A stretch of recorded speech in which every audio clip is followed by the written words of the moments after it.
Interessante, para quem nos acompanha por imagem, está vendo aqui essa tarja, meu querido Diogo da Luz. Os venezuelanos que moram na fronteira com o Brasil têm relatado medo de votar e muita dificuldade de regularizar os seus títulos de eleitor. Ou seja, aqueles que moram perto da fronteira não conseguem regularizar o título, portanto não estão em condições de aptidão para fazer o seu voto nas urnas. E imagino também que isso seja, de alguma maneira, um meio de impactar os refugiados, os imigrantes, aqueles que estão do lado de cada fronteira e que às vezes passariam para o lado de lá para regularizar o título e votar. Mas eles estão encontrando dificuldades e estão com medo, meu querido Diogo. E alguns com medo de votar e depois não votar e não conseguir voltar para o Brasil. Tem essa também. É essa coisa também. Mas são essas fraudes que tanto a Ana quanto o professor estavam falando que são importantes, que mudam as eleições. Isso não vai aparecer nas urnas. Eu insisto, as fraudes não vai ser nas urnas. São pessoas que tiveram seus títulos de eleitor mudados para outra localidade de voto, muitas vezes longe das suas casas, para ficarem impedidas de votar.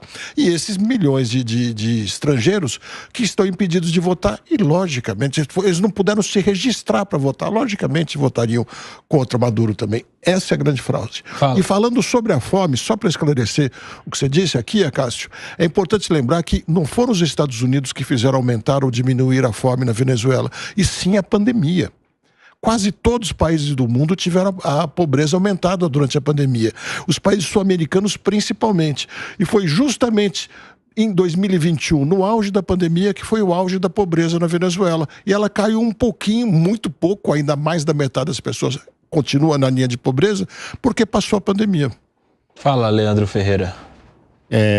O exemplo que o Acácio deu em relação à sanção que os Estados Unidos derrubou e a pobreza caiu foi depois da pandemia, Diogo. Foi o acordo Exato. Foi em função da guerra na Ucrânia que elevou os preços do petróleo, portanto o custo de vida na Europa e Estados Unidos. Os Estados Unidos voltou a comprar petróleo da Venezuela. Por uma necessidade, né? Por necessidade, na Venezuela. Às vezes os fatos são coincidentes em datas, mas não causa e consequência. Mas se você olhar gráfico de fome de todos os países relativamente pobres, onde existe pobreza, você vai ver que houve um aumento e uma diminuição nas mesmas épocas que a Venezuela. Bom, eu acho que tem estudos feitos nos Estados Unidos por think tanks americanos que mostram que a pobreza na Venezuela reduz quando os Estados Unidos reduz sanção. Então, mas tudo bem, mas é uma questão de obviedade, né? Dinheiro de fora entrando na economia venezuelana. Isso aumenta o PIB, inclusive. Por isso que eu tô falando que o primeiro a sofrer com sanção é o mais pobre. Não é o dirigente governamental.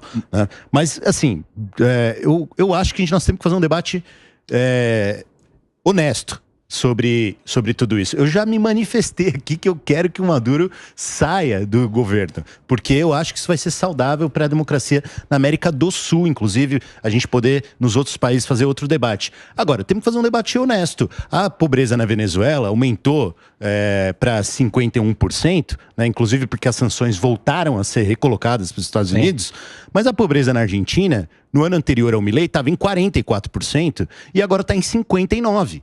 Então, assim, se o debate esse índice reflete a insatisfação, vai ser diretamente o índice que vai impactar na aprovação do governo, né, ou então de quem é a responsabilidade por isso, a Argentina começou a ter liberação de recursos pelo FMI depois do governo Milei e piorou a pobreza em mais de 15%. Só tem um detalhe, Leandro Ferreira.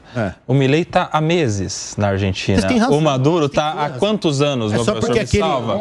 11 anos. O chavismo está sei lá quantos. Só porque esse índice que a gente falou aqui, passou de mais da metade da população abaixo da linha da pobreza, isso aconteceu no último ano. Dá pra dizer... Quando as sanções dos Estados... Deixa eu terminar.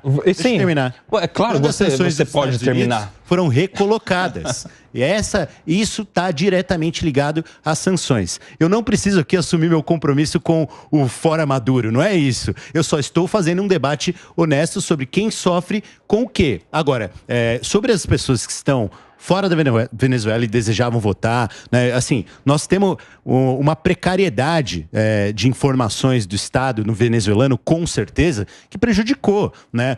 Provavelmente as pessoas que migraram para o Brasil e para outros países fronteiriços não votam na cidade imediatamente fronteiriça com o Brasil, né? Isso certamente prejudicou, né? Se o cara deveria ter o direito de poder fazer a regularização disso o mais rápido possível. Deveria ter o direito de votar, inclusive, aqui no Brasil, né?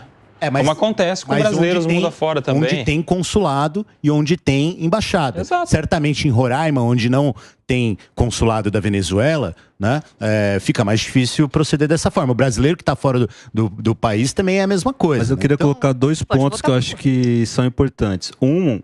Por que uma fração do comércio de petróleo dos Estados Unidos gera um impacto tão grande ali na pobreza? A fração da economia dos Estados Unidos em qualquer lugar já mas aí tem um detalhe importante.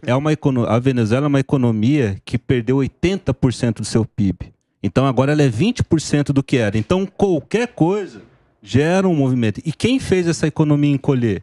A gestão Maduro. E outra coisa, com relação à Argentina, nós temos que lembrar qual é o critério de pobreza. Se for $2 por mês, como teve uma variação cambial, de um dia para o outro você joga uma fração grande da população. Então tem que ver qual é o denominador e o referente, senão realmente o debate não fica honesto, né? Ou seja, se teve uma variação cambial, é claro que por dólar a população vai entrar. Às vezes em peso não vai entrar tanto. A mesma coisa da economia da Venezuela. O comércio com os Estados Unidos não teria um impacto tão grande se fosse o PIB de 2013. Claro. Mas como ele encolheu para 1/5, qualquer barril gera lá mais receita. Professor, nessa linha é o seguinte: se você pegar e ser crítico a esse extremo e falar, bom, então vamos fazer, a gente vai ter 48% de pobreza no Brasil em função do governo Bolsonaro. É a mesma coisa. Se você chegar no... O Brasil não está 48% não está agora. Mas voltando ao tema que você insistiu, voltando ao tema que você insistiu, que os Estados Unidos que causam a pobreza na Venezuela... Não falei isso, Diogo. Eu não falei isso. Você voltou a dizer... Eu disse que a sanção é que vocês trataram diretamente de pobreza, de linha de pobreza. A linha de pobreza varia em função da sanção. Para ser honesto, Leandro, é preciso reconhecer que no mundo inteiro, especialmente nos países onde há pobreza, os pobres sofreram muito com a pandemia e ficaram mais pobres. E depois de passar da pandemia, no mundo inteiro, os pobres ganharam um pouquinho mais de recursos, ficaram um pouquinho menos pobres. Isso é fato, do mundo inteiro. Na Venezuela tem estudos, né? Aí também é... Negar que a pandemia fez pessoas pobres. Mas óbvio que fez, mas não é a única razão para ter subido tanto e ter descido tanto. Diferentemente de outros países onde a pandemia foi o único fator, na Venezuela há o fator retomada ou diminuição da sanção e tem literatura, né? Não dá pra gente chutar esse tipo de coisa se tem estudo, né? Meus amigos, o debate tá bom demais. Eu quero agradecer muito a participação do nosso querido Leandro Ferreira, que abrilhantou o nosso Tá na Roda neste domingo. Obrigado, viu, Leandro? Sempre um prazer te receber aqui no nosso Tá na Roda. Koba, eu tava devendo a visita, fiquei muito feliz de vir e se você quiser eu venho de novo. Vem mesmo? Eu duvido, depois é só cancelamento em cima de cancelamento. Mas eu quero ver, Leandro Ferreira, sempre bom te receber aqui no Tá na Roda, participou conosco, a gente vai para um rápido intervalo comercial, não sai daí, tem muito assunto ainda pra gente discutir por aqui, a gente já volta.